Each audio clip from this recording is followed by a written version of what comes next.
Hello and welcome to episode 3 of Argenta Private Capital's latest podcast series, Voices of Change, Women Transforming Capital and Risk. This initiative has been designed as part of our broader International Women's Day message, celebrating women in the insurance and financial services sectors. In this particular episode, we're fortunate to be joined by an expert in the industry, and we'll be diving into industry change, leadership, diversity, and advice for the next generation of women in insurance. My name's Kate Tung, and I'm an Executive Director at Argenta Private Capital. I'm delighted to be the host of today's podcast episode. This week, we're very excited to welcome Rachel Turk to the series. For those of you who don't know, Rachel is Chief of Market Performance at Lloyd's, and it's a pleasure to have her with us today. Rachel joined Lloyd's in November 23 as Chief Underwriting Officer, where she was responsible for performance across the Lloyd's market. In June 2025, she stepped into the role of Chief of Market Performance, overseeing the full breadth of how the market performs. Before Lloyd's, Rachel spent nearly 15 years at Beazley, holding a range of senior roles, most recently, Group Head of Strategy. Earlier in her career, Rachel worked as an equity analyst at JP Morgan Cazenove, and she's also a qualified chartered accountant. Rachel, thank you for joining us and welcome. Thank you very much. Thanks for having me. Delighted to have you here today. If you don't mind, I'll just jump straight into some questions. You've built a distinguished career across underwriting, finance, and strategy in what's been traditionally a very male-dominated sector. Looking back over your career to date, could you give us some insight into which experiences most shaped your confidence and ambition and led you to the role you hold today as Chief of Market Performance? Yeah, I think it's a great question. I think I've always been really competitive with myself. I think years of individual sport honed that one. And I think I brought that probably into the workplace. And so that kind of being really competitive myself meant I've always worked really hard. I've wanted to succeed. And so that drive was sort of something that's innate within me. So I think that was early experiences from childhood and shaped that. I've also know that I've been really lucky to have a number of sponsors throughout my career.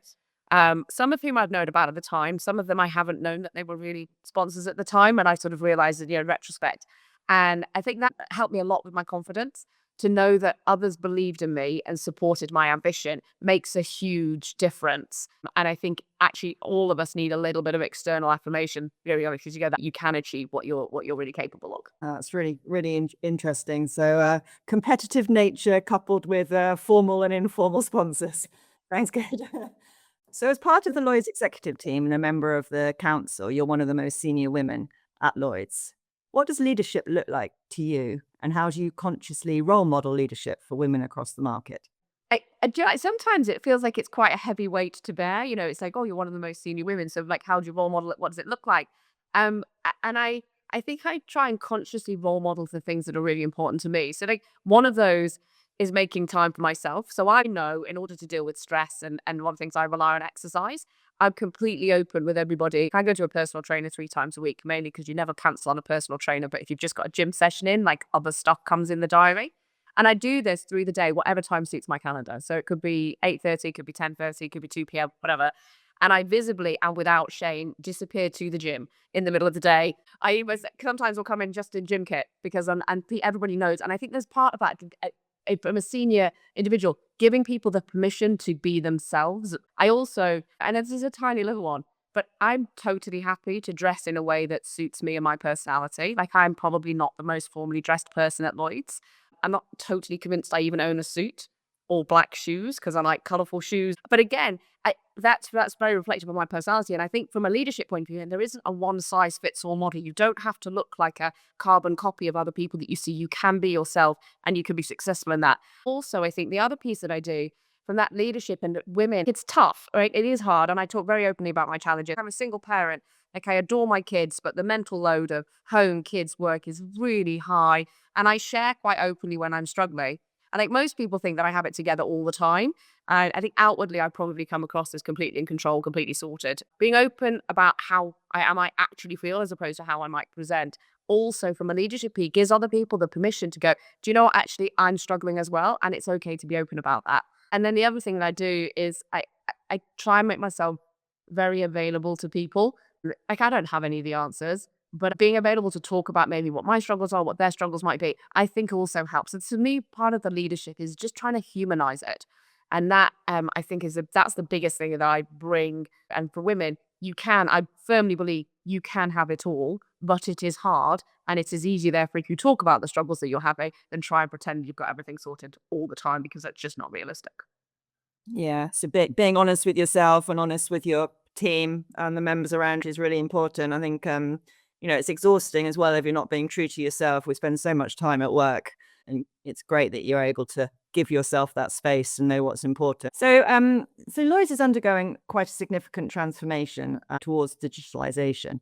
How do you approach leading through periods of change, and what have you learned about resilience at senior levels? So to start with, leading through change, it's nearly all about communication. Communication is key. Change is unsettling. And no matter how much people go on, I love change, I love change. The reality is we aren't really hardwired for that. We do find it unsettling. But it's unsettling when there's a void of information. And when there's a void of information, people fill in the gaps with what they think rather than what's actually true. And so that sort of misinformation is what's really damaging through change programs. Openness, clarity, and conviction is key. And listening and giving people the time to process what's actually happening and consider the change, how it impacts them, then react to the change, not brushing aside concerns. Doesn't mean that you might necessarily, alter what you were planning on doing, but allowing people to be heard, I think, is really key. And then that's, because ultimately a lot of a change journey is driving engagement and getting people on board with what you wanted to do. And that's all about communication. I think from a resiliency point of view, I think resilience comes in so many forms. I mean, we have our own internal resilience, but I think sometimes that needs to be bolstered by the support of others. The more senior you get, the fewer people you have to share and rely on. It's a pretty lonely job. So I always think finding one or two people within your circle that will listen or boost you when you're struggling is really, really helpful. I have an executive coach. So I slightly outsource that, and so I have someone else that helps. But I mean, I'm one of the biggest fans of coaching. I think it is so valuable for anybody in a senior position, because having that, just somebody that you can just bounce ideas off or that can help you work through whatever it may be, is really helpful. And the other thing, the more senior you get, the less anybody gives you any feedback, but they certainly never give you any positive feedback. You have to work on the basis that, well, I probably am doing okay because nobody's told me that I'm not. So therefore, you have to then build the resilience within yourself and your confidence in yourself, because you're not going to get the external affirmation that you probably used to when you were a little bit sort of more junior in your career. And everything that you do, the more senior you get, has a much longer payback period. So I was sort of think when I was underwriting, you used to get kind of quick hits all the time, sort of highs of adrenaline, like, oh, I priced a risk and I found it and the terms and conditions were great. And so everything that I do now is like 9, 12 months. Right? So it's a long period before you really see the success of what you're doing. And you need that internal resiliency to just keep going and go, actually, do you know what? I'm doing the right thing. So I, I think resiliency is one of the most overused words that we have right now, but I think it's one of the most important ones. Is resiliency in yourself. Don't rely entirely on externals to give you that, but sometimes it's helpful for that to boost you as you go. And when you link it in with change journeys are hard and need a lot of resiliency to keep on with the communication and the messaging and dealing with people that are not quite as sure about things, and how do you persuade them and how do you listen to them. I think it's all connected. I mean, how do we, feedback is so important. So it must be quite tough at the at the top, not always getting that. But how do we encourage that a bit better within the industry? I mean, I think everyone would benefit from more open, honest, regular feedback. Yeah, I completely agree. Partly, I think it's incumbent on leaders to role model it. So, if the leaders are constantly giving feedback, and feedback shouldn't be, let's wait until your annual appraisal and give it. It should be in the moment, quick feedback. Then you start to build a feedback culture where people feel confident, constantly giving feedback. And I think there are specific mechanisms you can do to get actually genuine upwards feedback, because that's really helpful. Like, I don't just want feedback from the people that are the same level as me or from my boss. I want it from the people that work for me, because that's the only way that you can work out how can you course correct or change something. I think tone from the top helps, role modeling the behaviors. And then also, there's a large part about accepting feedback. Ultimately, if you give feedback to somebody and they close it down, I mean, ultimately, all feedback is good feedback, even if you don't agree with it. If somebody has a perception of you and you're like, oh, I don't recognize that, you can't argue with how people feel about the way that you might impact them. And so, learning how to accept feedback is quite a big task for most of us, if I'm honest. Yeah, of course. Yeah. So you've held a number of senior positions over your career today, and no doubt there have been some highs and some challenges along the way. Would you mind sharing some of those with us? So, what would you say is the best thing about working in insurance, and what's the most difficult? Like, I think the best thing is what pretty much everybody is going to say, and it's the people. And I say that I've got some really, really good friends that I've made in this industry. I've had incredible support from people when I had challenges in my personal life. And I think because the industry, it is so different. Having worked in, accounting and in banking, it is such a different industry. Maybe it's because of our physical proximity with the Lloyd's building, but you know so many more people that you may never have worked with anyway, but you meet along the way and you just don't get that anywhere else. And so the network and the connectivity is just second to none. And so for me, that's the best thing, without a doubt.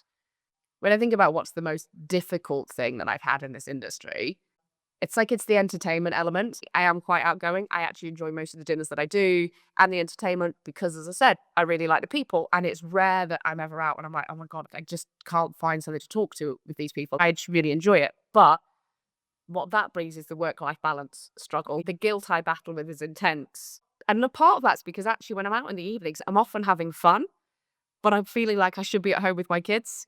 And so that tension, so it's not like a lot of people say I really don't like the entertaining because they don't actually enjoy it. I actually enjoy it. So my trouble is the guilt feeling of going, should I be enjoying this or should I actually be at home cooking dinner for my kids this evening? That for me is the hardest bit.